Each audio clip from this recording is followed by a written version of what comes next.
نبی اکرم صلی اللہ علیہ وسلم نے ایک مرتبہ 3 دفعہ قسم کھائی، واللہ لا یؤمنو، واللہ لا یؤمنو، واللہ لا یؤمنو، خدا کی قسم وہ شخص مومن نہیں، خدا کی قسم وہ شخص مومن نہیں، خدا کی قسم وہ شخص مومن نہیں۔ واقعہ یہ ہے کہ ہم تصور نہیں کر سکتے کہ صحابہ کیسے لرز گئے ہوں گے، کانپ اٹھے ہوں گے، کون وہ بدبخت ہے، کون وہ شقی ہے جس کے بارے میں اللہ کے رسول 3 دفعہ قسم کھا کر فرما رہے ہیں کہ وہ صاحب ایمان نہیں۔ قیل من یا رسول اللہ، کسی نے ڈرتے ڈرتے پوچھا ہوگا اے اللہ کے رسول کس کے بارے میں ارشاد فرما رہے ہیں؟ اب جواب سنیے، الذی لا یامن جارہ بوائقہ، وہ شخص کے جس کی ایذا رسانی کی وجہ سے، جس کی بدخلقی کی وجہ سے اس کا پڑوسی امن میں نہیں ہے۔ یہ کوئی گناہ کبیرہ ہے؟ آپ کی فہرست میں تو گناہ ہی نہیں، کبیرہ کیا سوال، صغیرہ بھی نہیں۔ زیادہ آپ یہ کہیں گے کہ ذرا بد اخلاقی ہے، کج خلقی ہے، بس اچھا کردار کا معاملہ نہیں ہے، یہ کہیں گے، گناہ کی فہرست میں نہیں آئے گی بات۔ کبیرہ بہت بڑی شے ہے، لیکن اس پر اللہ کے رسول نے 3 دفعہ قسم کھائی، ایمان نہیں ہے، ہرگز نہیں ہے، خدا کی قسم نہیں۔ اب بتائیے ایمان اور عمل علیحدہ ہو جائیں گے کیا؟ یہ ہے مسئلہ جو امام بخاری کے سر پہ ہے۔ اور سنیے، فرمایا حضرت انس ابن مالک نے، یہ روایت جو میں نے آپ کو ابھی سنائی ہے یہ کوئی ایسی ویسی روایت نہیں ہے، متفق علیہ ہے، بخاری اور مسلم دونوں میں موجود، اس سے اونچا درجہ روایت کا ہے ہی نہیں۔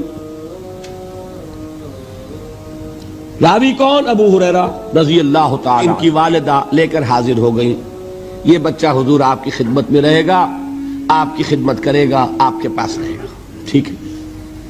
وہ حضور کے خادم خاص ہے، جیسے ذاتی کوئی ہوتا ہے معاملات میں مدد کرنے والا، خدمت کرنے والا، وہ ہیں انس ابن مالک۔ چونکہ ان کا تعارف ہو گیا ہے رضی اللہ تعالیٰ عنہ، تو ایک بات پہلے اور سنا دوں،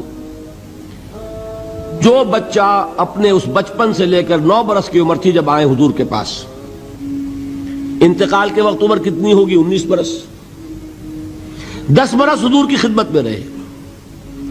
پہلے تو حضور کے اخلاق کی جو گواہی وہ دے رہا ہے وہ اس کی زبان سے سنیے کہ میں 10 برس حضور کی خدمت میں رہا، کسی بات پر ڈانٹنا تو کجا، حضور نے کبھی مجھ سے یہ بھی نہیں فرمایا کہ اے انس تم نے وہ کام کیوں نہیں کیا۔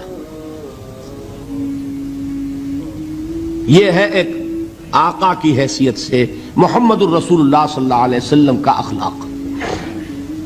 اگر نہیں کیا خود کر لیا، کوئی ڈانٹ ڈپٹ نہیں، حالانکہ بچے ہیں، بچوں کو ویسے بھی ڈانٹ ڈپٹ دیا جاتا ہے، لیکن نہیں۔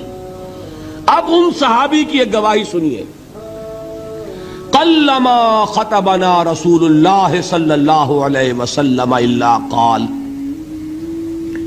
فرماتے ہیں کہ شاذ ہی کبھی ایسا ہوا ہوگا کہ حضور نے کبھی خطبہ ارشاد فرمایا ہو اور اس میں یہ الفاظ نہ ہو۔ الفاظ سمجھ رہے؟ جب بھی خطبہ دیتے تھے آپ یہ الفاظ ضرور فرماتے تھے، شاذ کبھی رہ جائے تو رہ جائے، قلما خطبنا رسول اللہ صلی اللہ علیہ وسلم الا قال، کیا فرمایا؟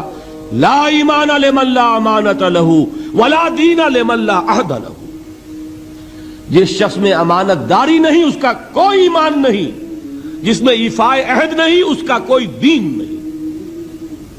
بنا پھرتا ہو وہ دیندار، بنا پھرتا ہو وہ صاحب ایمان اور امتی حضور کا، امانت داری نہیں تو ایمان نہیں، ایفائے عہد نہیں تو دین۔ کس کا فرمان ہے؟ کسی آج کے زمانے کے مفتی کی بات نہ سمجھ لیجئے گا کہ جس کو آسانی سے آپ چاہیں تو رد کر دیں، یہ محمد الرسول اللہ صلی اللہ علیہ وسلم کا فرمان۔ اور سنیے پھر ایک متفق علیہ روایت بخاری اور مسلم کی، راوی پھر کون ہے؟ ابو ہریرہ رضی اللہ تعالیٰ عنہ۔ فرماتے حضور نے ارشاد فرمایا لا یزنی الزانی حین یزنی وہو مومن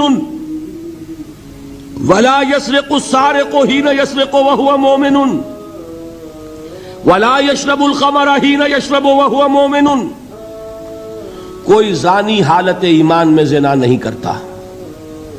کیسے ممکن ہے؟ ایمان ہو اور زنا ہو جائے، پھر وہ ایمان دھیلے کا ہوا؟ کیا قدر و قیمت اس ایمان کی؟ وہ تو اٹھا کر پھینک دینے کی چیز ہے. ایمان اور اخلاق پہ اثر انداز نہ ہو، ایمان اور کردار کو نہ بدلے، ایمان اور عمل کو نہ بدلے تو کس مرض کی دوا؟ پھینکو اٹھا کر. نہیں ممکن کہ ایمان ہو اور زنا ہو، نہیں ممکن کہ ایمان ہو اور چوری ہو. لا یسرق السارق حین یسرق وہو مومن. کوئی چور حالت ایمان میں چوری نہیں کرتا.